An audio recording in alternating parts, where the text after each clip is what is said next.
Subscribe कीजिए royal teacher को education संबंधी न्यूज़ तुरंत पाने के लिए। नेगेटिव मार्किंग या माइनस मार्किंग क्या होती है, कैसे होती है, देखें उदाहरण के साथ 1/4 या 1/3। जी हाँ साथियों, जैसा कि आप सभी जानते हैं कि वर्तमान में जब भी कोई आप एग्ज़ाम देते हैं जिसे हम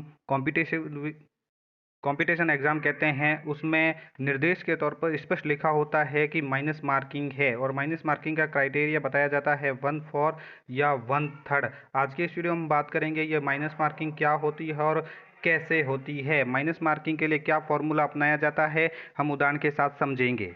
तो साथियों, बड़े ही सिंपल तरीके से आपको बताया जाएगा कि माइनस मार्किंग में आप कैसे कैलकुलेट करेंगे कि आपके कितने प्रश्न राइट है, कितने नंबर आपके बनेंगे। उदाहरण के साथ आपको बताया जा रहा है, चाहे आप किसी भी तरह का एग्ज़ाम दो, चाहे आरपीएससी का एग्ज़ाम दो या कर्मचारी चयन बोर्ड का एग्ज़ाम दो, या इसके अलावा जैसे डिपार्टमेंटरी एग्ज़ाम अभी हाल ही में हुआ है एमजीजीएस एग्ज़ाम, जो मॉडल विद्यालय के लिए और महात्मा गांधी अंग्रेजी माध्यम विद्यालय के लिए जो शिक्षकों ने एग्ज़ाम दिया है, उनके लिए भी सभी के लिए नेगेटिव मार्किंग का प्रोसेस सेम ही रहता है। इसको हम इस फॉर्मूले के साथ समझेंगे। दोस्तों, जैसे कि आप पेपर दे के आए, उसमें कुल प्रश्न पेपर में थे 100 क्वेश्चन। ध्यान से समझिएगा, बहुत ही अच्छा तरीका और सिंपल तरीका जिसमें मैं नेगेटिव मार्किंग की आप टोटल कर सकते हैं। कुल प्रश्न थे 100, आपने अटेंड किए 80, यानी 20 क्वेश्चन तो आपने अटेंड ही नहीं किए, आपको बिल्कुल ही नहीं आते थे। अटेंड किए 80, घर आके जब आपने वापस चेक किया तो आंसर की के साथ तो आपको लगा 15 प्रश्न आपके गलत है। तो इस तरह से 100 प्रश्न में से 80 अटेंड किए, 15 उसमें से भी गलत हो गए, तो जो शेष सही प्रश्न आपके रहे वो रहे 65। ये आप समझ चुके हैं होंगे अच्छी तरह से। अटेंड 80, गलत 15 और शेष प्रश्न जो सही थे वो 65 रह चुके हैं। 65 और 15 को अगर हम टोटल मारें तो वापस जो अटेंड किए 80 प्रश्न वो आ जाते हैं। 65 प्रश्न तो हमारे सही प्रश्न हैं, लेकिन 15 प्रश्न हमारे गलत भी है। तो नेगेटिव मार्किंग की अगर हम बात करें 1/3 की, अगर हमारे पेपर में 1/3 की नेगेटिव मार्किंग है तो इसका अर्थ सिंपल सा यही है कि अगर आप 3 प्रश्न गलत करते हैं, 3 प्रश्न गलत करेंगे तो आपका जो एक सही प्रश्न है वो हटा दिया जाएगा।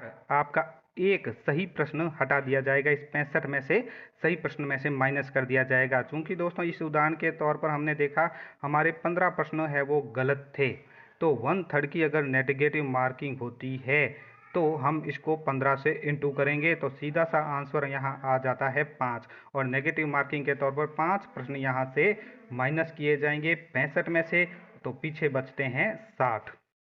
यही फॉर्मूला होता है नेगेटिव मार्किंग का। इसी तरह हम बात करें एमजीजीएस एग्जाम की, जिसमें नेगेटिव फॉर्मूला कैसे तय करेंगे, तो आप सभी जानते हैं हमारे 60 प्रश्न आए थे। 60 प्रश्न में मान लेते हैं हमने 40 अटेंड कर लिए, और जब आंसर की आएगी, आप जब हम चेक करेंगे अपने स्तर पे, तो हमें लगा कि 5 प्रश्न इसमें गलत है और 35 प्रश्न राइट है। गलत कितने हुए? 5 प्रश्न, और उसमें नेगेटिव मार्किंग कितनी थी? 1/4। 1/4 की नेगेटिव मार्किंग थी।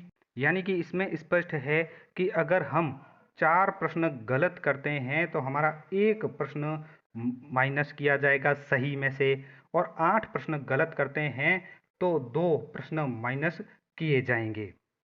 यहाँ नंबर का कोई नेगेटिव में फॉर्मूला नहीं है, क्योंकि सीधे प्रश्न को ही माइनस किया जाता है। उम्मीद है दोस्तों ये वीडियो आपको अच्छी लगी होगी। वीडियो अच्छी लगे तो ज़रूर लाइक, शेयर और सब्सक्राइब कीजिए। पास में आने वाले घंटी के बटन को जरूर दबाएं एजुकेशन संबंधी न्यूज़ तुरंत पाने के लिए।